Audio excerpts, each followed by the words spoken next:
프랑스에서 다큐멘터리 봅니다. 제6회 시작하겠습니다. 저는 여기서 이야기하는 송은주입니다. 지난 한 주 모두 건강히 잘 보내셨나요? 한국에는 갑자기 한파가 들이쳐서 급격한 추위에 놀라셨을 것 같다는 생각이 들었습니다. 역시 수능이 다가오고 있기는 한가 봐요. 프랑스도 아주 흐리고 비가 계속 내리고 정말 절망적인 날씨가 계속되고 있는데요. 저는 지난 주말에 감기에 걸려가지고 골골골 좀 앓았습니다. 원래 월요일에 독감과 코비드 백신을 예약을 해뒀었는데 이제 맞으려고 감기에 걸리는 바람에 못 맞았고요. 다음 주 월요일에 맞으려고 지금 예약을 옮겨뒀습니다. 다행히 감기를 아주 심하게 앓지는 않아서 다행인 것 같아요. 독감이 엄청 고약하고 무섭다고 하더라고요. 모두들 건강 조심하시길 바라겠습니다. 백신 챙겨서 맞으시고요. 날씨가 정말 너무 힘들어요. 너무너무 힘이 듭니다만 뭐 버티는 수밖에요. 재미있고 좋은 다큐멘터리 영화들 보면서 이 겨울을 열심히 버텨보겠습니다. 그럼 11월 둘째 주 개봉 다큐멘터리 영화들 소개하면서 이번 회 본격적으로 시작해 볼게요. 이번 주에는 4편의 다큐멘터리 영화가 극장에서 개봉을 했습니다. 첫 번째 작품은 마시엑 아멜라 감독의 피에르 페이 피스톨레입니다. 폴란드, 프랑스, 우크라이나 합작 영화고요. 감독은 폴란드인이시네요. 제목의 뜻을 거칠게 직역하면 바위, 나뭇잎, 총인데요. 이제 불어로 우리가 가위바위보 이거 할 때 이 가위바위보를 피에르 페이 시조라고 하거든요. 바위, 나뭇잎, 가위 이렇게인데 이 가위 자리를 피스톨레, 그러니까 총, 정확히는 이제 권총으로 대체를 한 거죠. 영화는 폴란드 국적의 벤, 그러니까 한 자동차가 우크라이나를 돌아다니면서 러시아의 공격으로 자신이 살던 땅을 떠나 피해야 하는 사람들을 태우면서 그들의 피난을 돕는 내용입니다. 그 벤 안에는 이 영화의 감독이 있고요. 그렇게 짧은 순간이나마 피난처가 된 이 자동차 안을 감독이 찍었습니다. 예고편을 보니까 이제 그 벤에 탄 한 아이가 가위바위보 놀이를 하는데 마지막 가위를 가위라고 안 하고 피스톨레, 권총 이러면서 총을 쏘는 신용을 하더라고요. 아마도 여기서 제목이 온 것 같습니다. 전쟁 난민이 되어버린 우크라이나 사람들의 이야기를 담은 다큐멘터리로 보이네요. 두 번째 영화는 얄라 가자라는 제목의 홀랑 뉴히에르 감독의 작품입니다. 프랑스 작품이고요. 제목에서 알아차리셨겠지만 가자에 대한 이야기인데요. 팔레스타인인들은 2007년부터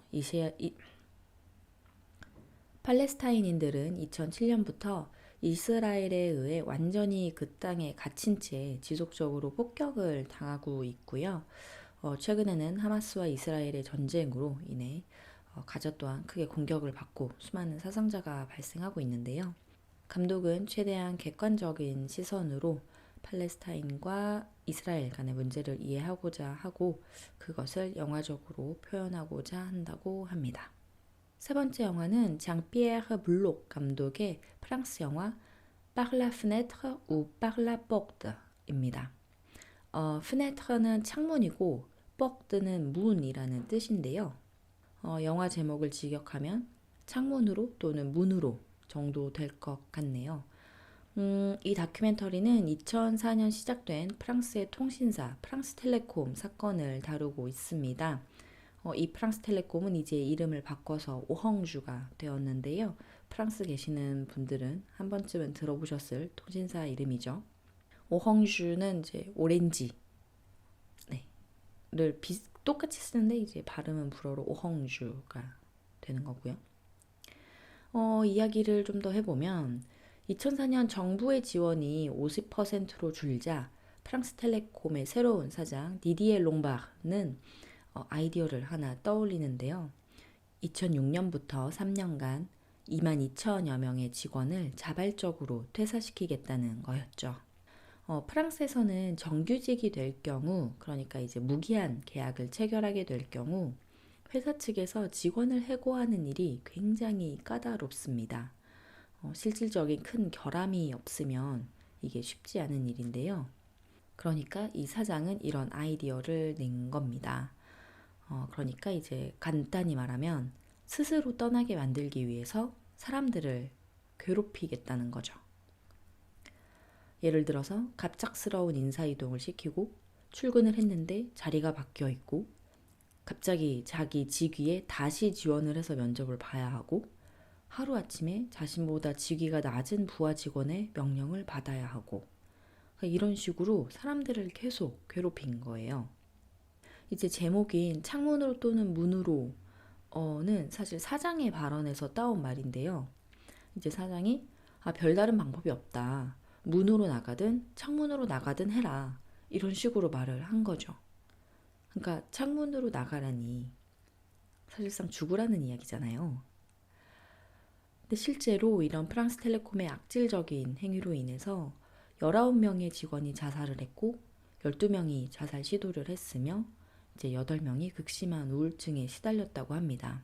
근데 당연히 이뿐만 아니어도 많은 직원들이 고통에 시달렸겠죠. 노조는 회사를 고소했고 이제 긴 싸움 후에 이제 결국 2022년 프랑스 40대 기업 중 처음으로 당시 프랑스텔레콤의 사장이었던 디디에 롱바르를 비롯해 이제 간부 6명이 직장 내 정신적 학대로 징역 및 벌금형을 받았다고 하는데요. 영화는 이 사건과 2022년까지의 노조가 지속해온 싸움과 그 사람들의 이야기를 담았습니다. 그런데 제가 이 사건을 좀 더 찾아보니까 사장이 징역형을 받긴 했는데 그게 1년형이고요. 벌금이 15,000유로밖에 안 하는 거예요. 15,000유로면 하나로 지금 약 2,100만 원 정도 되거든요. 너무 적지 않나요? 이제 회사는 그것보다는 큰 75,000유로의 벌금을 내게 되었는데 이것도 사실 1억 500만 원 정도예요. 너무 적다는 생각이 들었는데 한국 사례를 찾아보니까 자살 산재의 경우 사업주를 처벌하거나 회사의 책임을 묻는 법 제도가 사실상 없다고 하더라고요. 그러니까 산재 처리가 되면 그나마 다행인 상황인 것 같아요. 그런데 그렇다기엔 한국에서는 직장 스트레스 때문에 자살하시는 분들이 너무 많잖아요.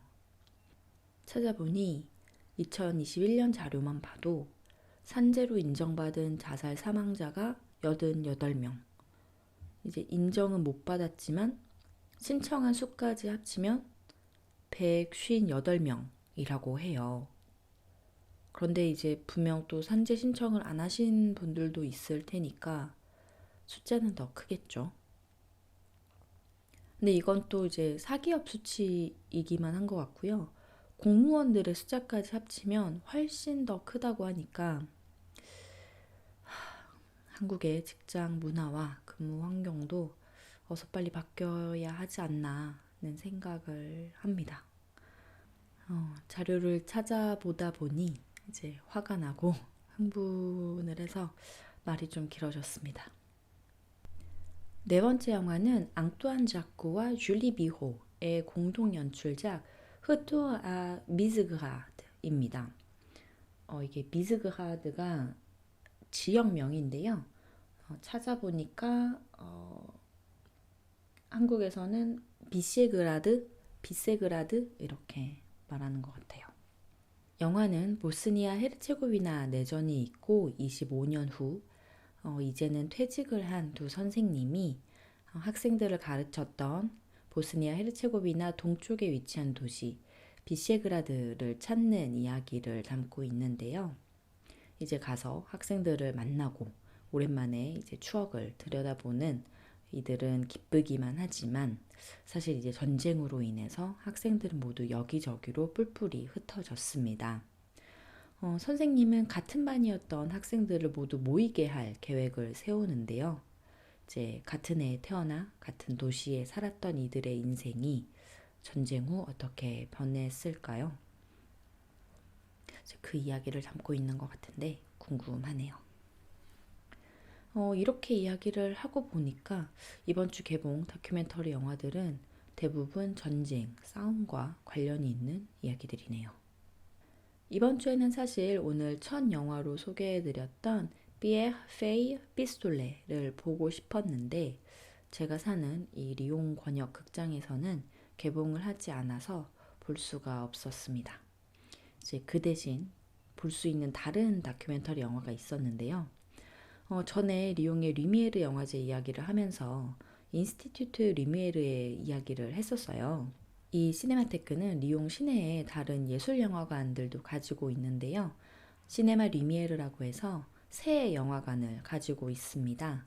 이제 그 중에 한 영화관에서 화요일 저녁이면 헝데브리 도큐멘테라고 해서 이제 다큐멘터리 영화를 소개하고 이야기하는 시간을 갖거든요.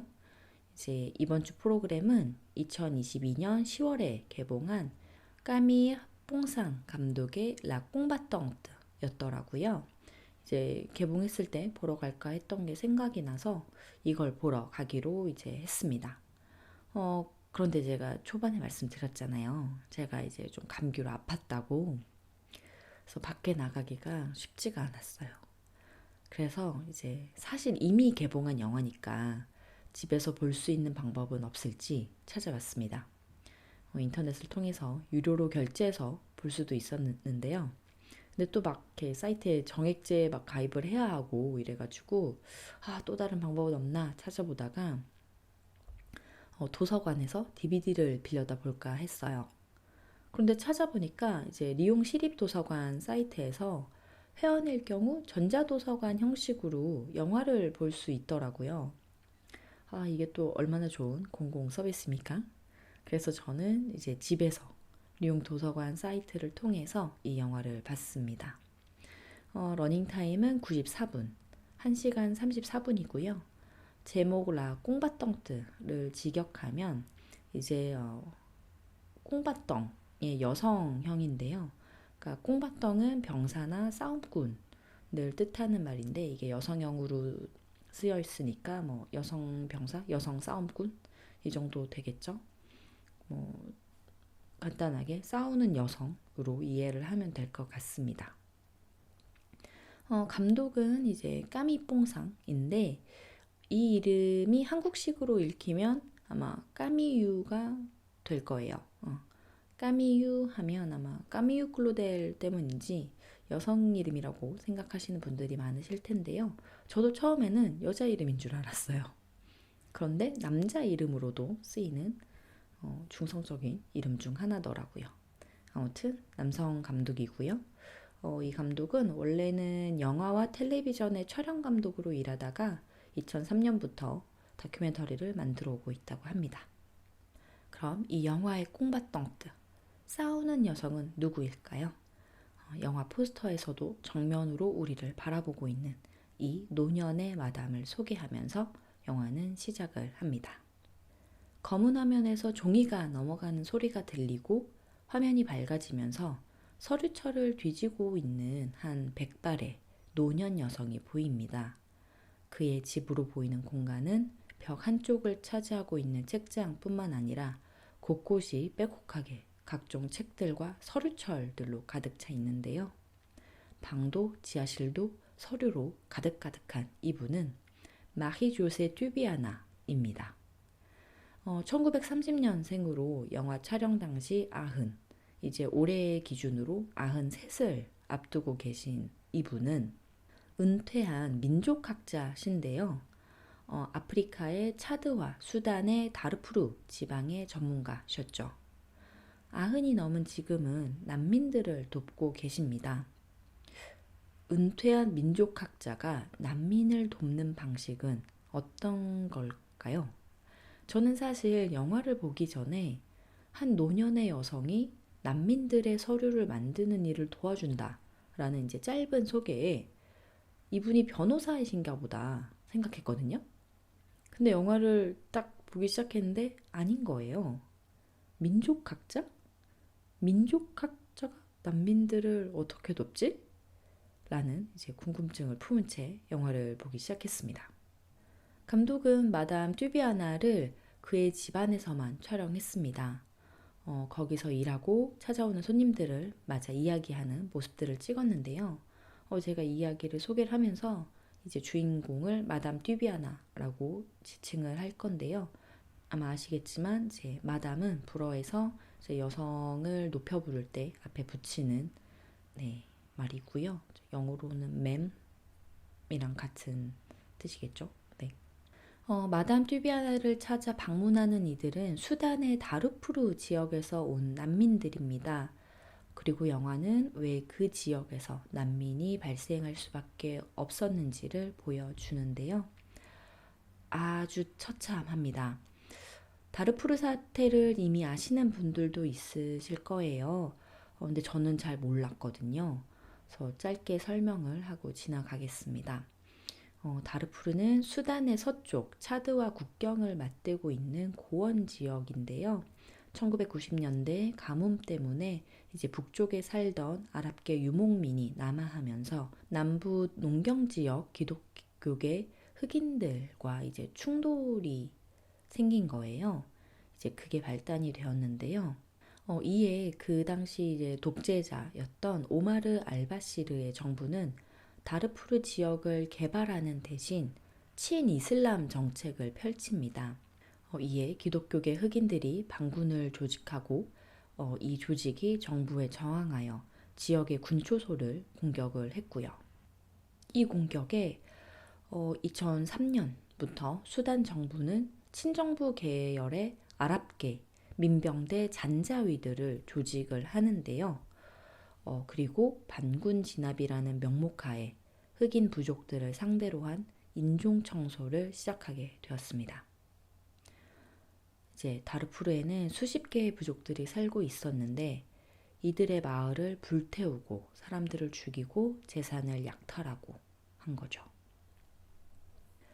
이 인종 청소에서 살아남은 이들이 도망을 치고 도망쳐 리비아를 거치고 지중해를 건너서 프랑스에 도착을 한 건데요. 마담 튜비아나가 10년 전부터 돕기 시작한 이들은 난민 신청에서 거부를 당한 사람들입니다. 그럼 먼저 난민 신청을 왜 거부하느냐를 보면 이게 또 진정성의 문제입니다. 그러니까 수단에서 왔고 이 학살의 피해자라는 걸 증명을 해야 하는 거예요.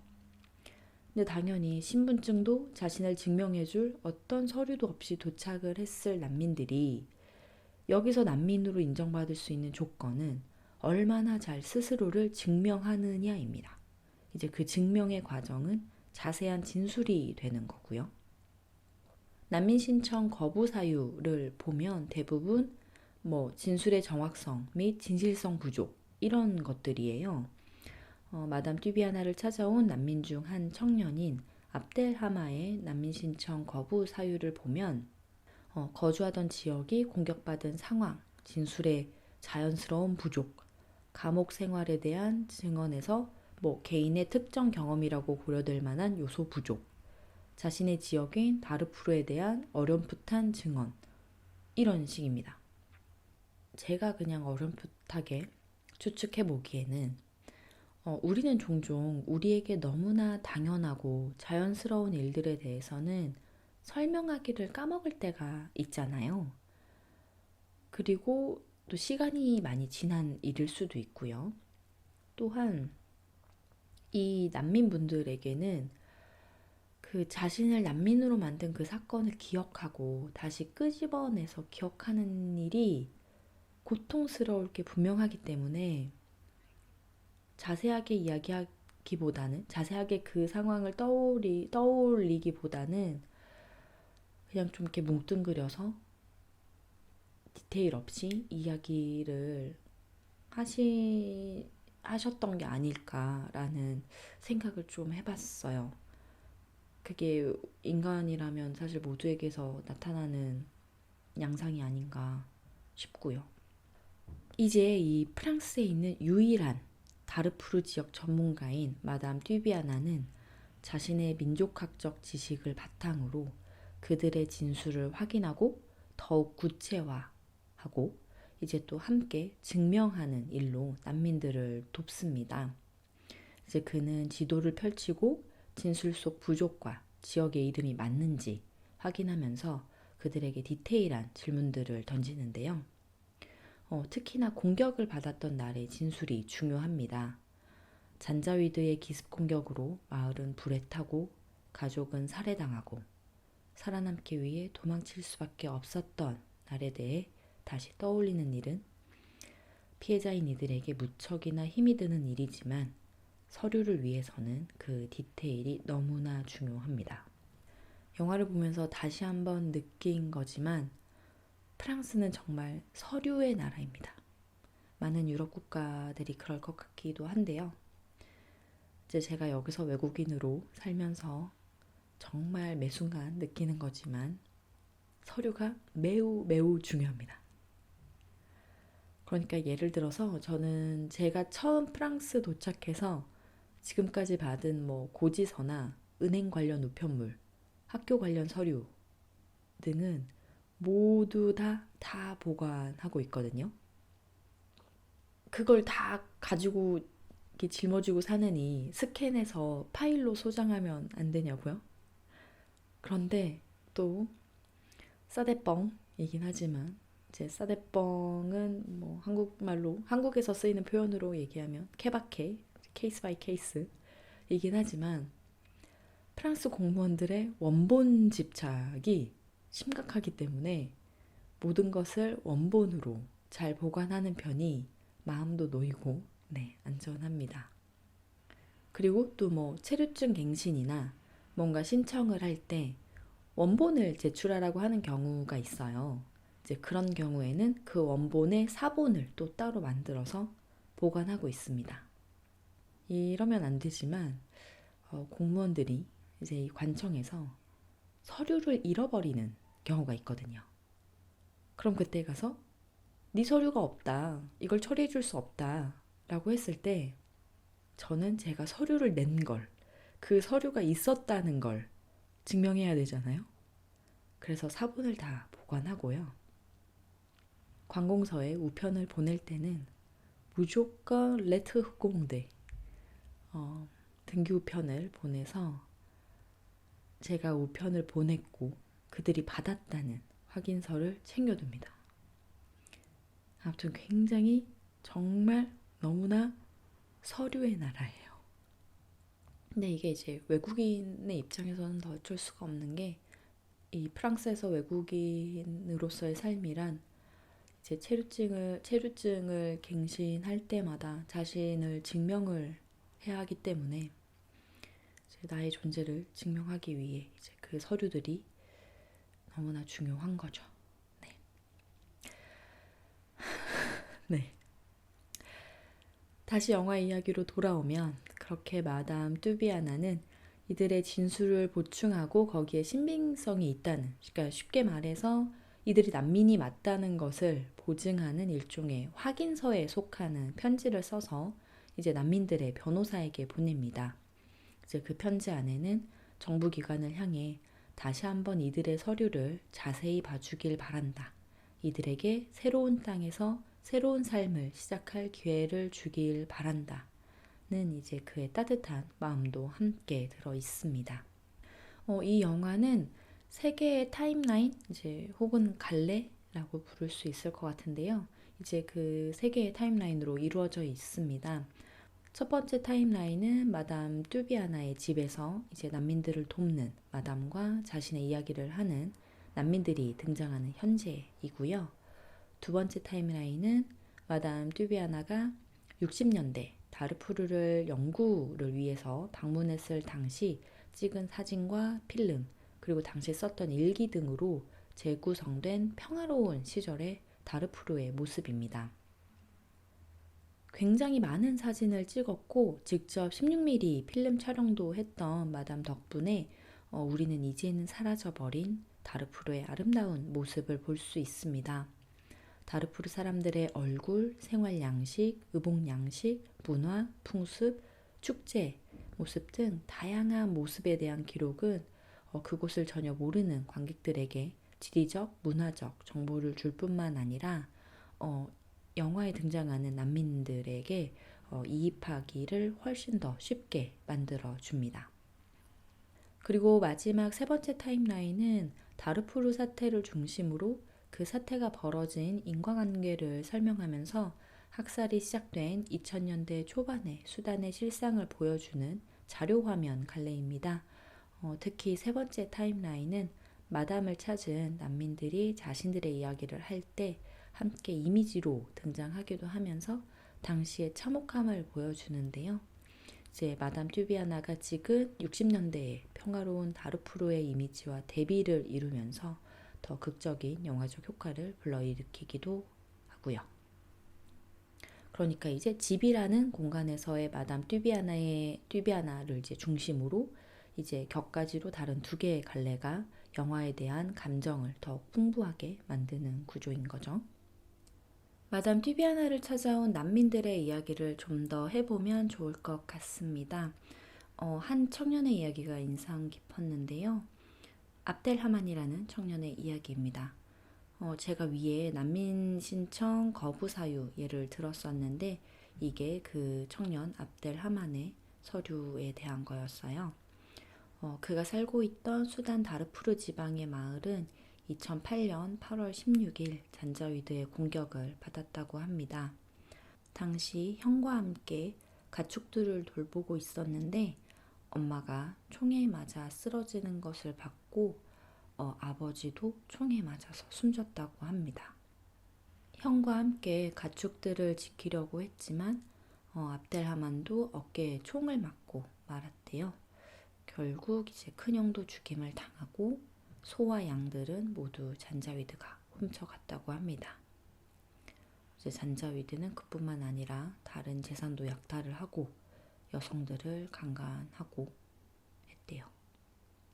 이제 나중에 감옥에 투옥이 되었는데 그곳에서 고문을 당하고 노예처럼 일을 해야 했다고 합니다. 도망치려고 여러 번 시도를 했고 겨우 도망쳐서 리비아의 한 농장에서 일을 했는데 거기서도 임금은 받지 못하고 이제 노예 취급을 받다가 다시 또 도망을 쳐서 지중해를 넘어 프랑스에 도착하게 됐다고 합니다. 배를 타고 넘어올 때 이야기가 너무 좀 슬펐는데 이제 배를 타고 넘어오는데 도중에 배 모터가 고장이 난 거예요. 이제 꼬박 하루를 표류했고 이제 배에는 물이 들어차기 시작했고요. 이제 잘못하다가는 모두가 이제 죽을 상황에 놓였던 거죠. 겨우 이제 늦은 밤에 구조가 될 수가 있었는데 그 와중에 또 14명의 사람들이 목숨을 잃었다고 합니다. 이제 구명조끼를 바다로 던져주는데 그걸 잡으려면 물에 뛰어들 수밖에 없었던 거죠. 그런데 이제 헤엄을 칠 줄 모르는 사람들도 많았던 거예요. 그래서 이제 그렇게 또 사망하는 사람들이 생겨날 수밖에 없었고요. 이제 이렇게 짧게 이야기를 했지만 사실 압델하만이 프랑스까지 오는 데는 거의 10여 년이 걸린 거죠. 마담 투비아나를 찾는 난민들은 대부분 남성입니다. 우선 가부장제가 심한 이슬람계 국가에서 여성 혼자 어떠한 보호 없이 그 나라를 떠나 다른 나라에 도착한다는 것 자체가 거의 불가능한 일이기 때문인데요. 이제 보호의 그늘을 떠나는 순간 온갖 범죄의 대상이 되어버리고 마는 거죠. 이제 그래서 마담 튜비아나를 찾는 아주 드문 여성들은 대부분 남편과 함께 프랑스에 도착한 사람들인데요. 그런데 최근에는 학살뿐만 아니라 여성에게 가해지는 강압적인 전통 때문에도 많은 여성들이 망명을 선택하고 있다고 합니다. 바리타라는 여성이 그런 경우인데요. 1999년생인 바리타는 마담 튜비아나 앞에서 자신이 수단에서 여성으로서 겪었던 삶에 대해서 말을 합니다. 어려서 집안 할머니들에게 붙들린 채 집에서 아무런 마취 없이 할례를 당해야 했다고 해요. 이 할례라는 게 너무나 끔찍한 악습이죠. 너무나 끔찍한 악습인데 아직도 여전히 이제 많은 국가에서 수많은 여성들이 이 일을 당하고 있고요.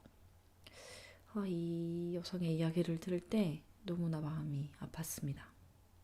이 여성이 수단을 떠나야 했던 이유 중 또 다른 하나는 바로 강제 결혼 때문이었습니다. 삼촌의 주선으로 전혀 알지 못하는 남자와 결혼해야 했고 싫다고 했지만 바리타의 의사는 받아들여지지 않았고요. 결혼식 후 이제 첫날 밤이라고 해야겠죠. 그 밤에는 도망가지 못하게 밖에서 지키는 사람이 있었고 그렇게 성관계를 강요받아야 했습니다. 결혼 생활 중 도망치려고 시도했지만 붙잡히고 말았고 그 후엔 폭행을 당했고요. 바리타에겐 어린 딸이 있는데요. 그는 수단으로 돌아가게 된다면 자신의 딸 또한 자신과 같은 일을 당할까봐 두려워합니다. 너무나 정근대적인 일처럼 이제 느껴지는데 이 여성은 1999년생이에요. 그러니까 20대 초반인 여성인 거죠. 네, 이런 일을 겪은 겁니다.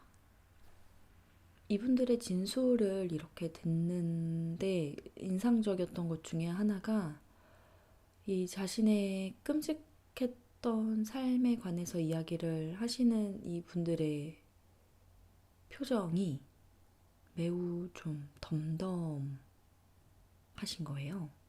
그걸 되게 덤덤하게 이야기를 하시는데 그러니까 이제 그 부분이 더 슬프고 좀 애달게 다가오기도 했습니다.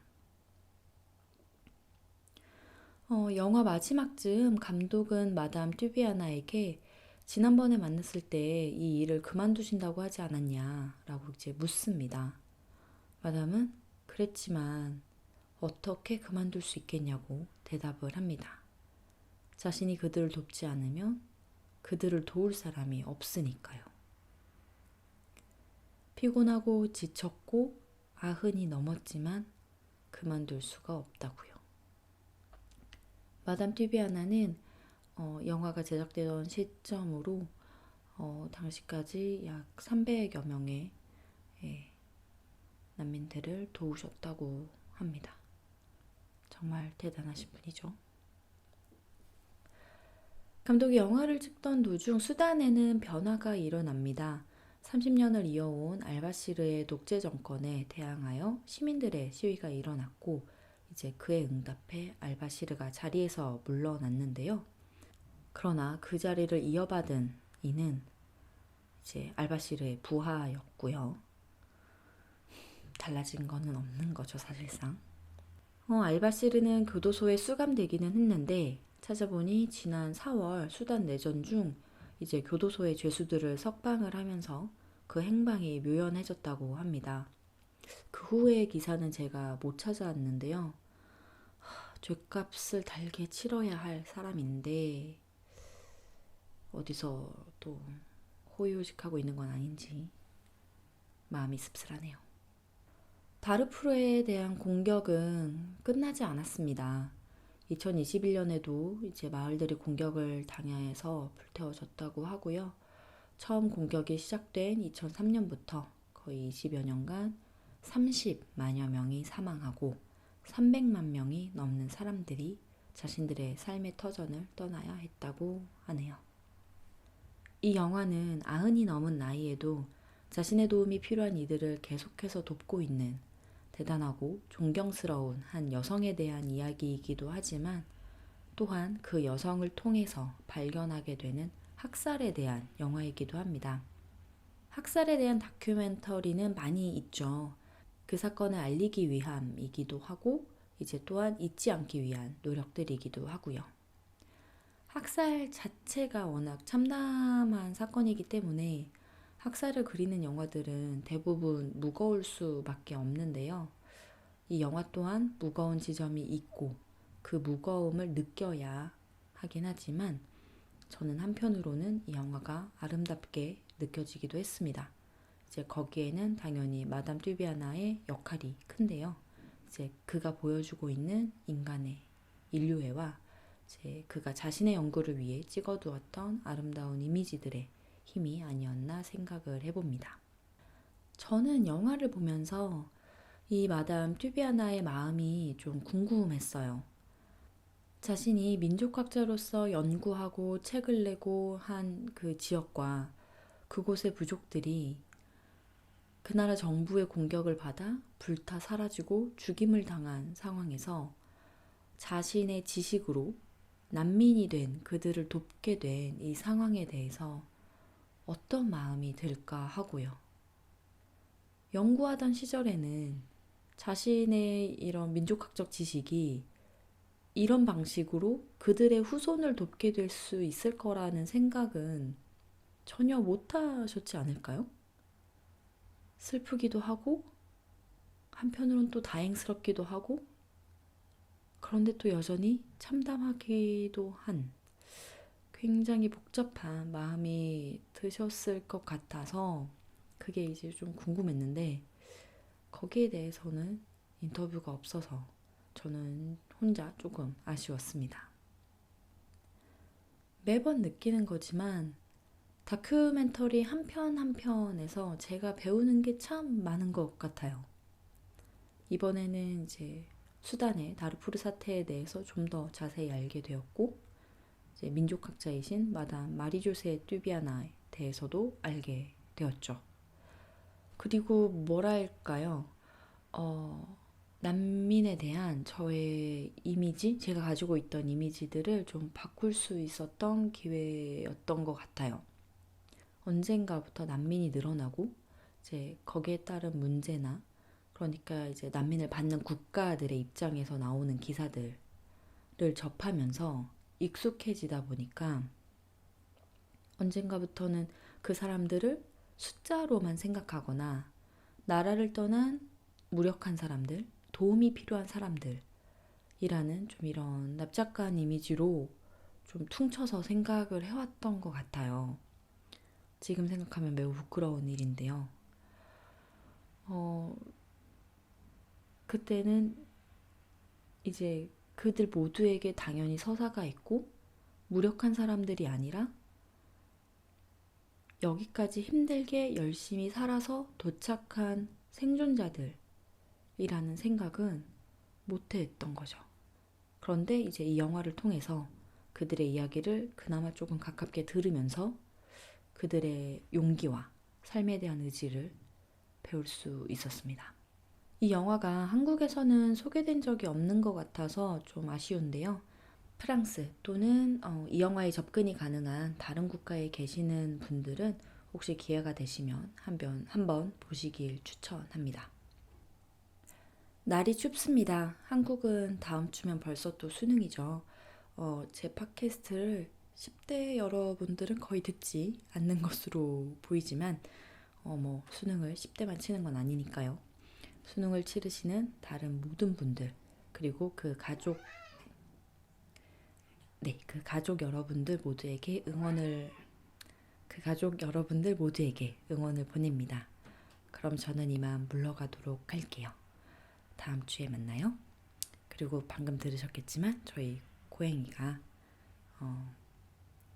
방해를 하고 있어서 쿠키 영상은 아니고 쿠키 뭐라고 할까요? 쿠키 소리? 쿠키 녹음본으로 저희 고양이가 고롱고롱 되는 소리를 함께 놓도록 하겠습니다. 네, 그럼 저는 다음 주에 돌아오겠습니다. 고맙습니다.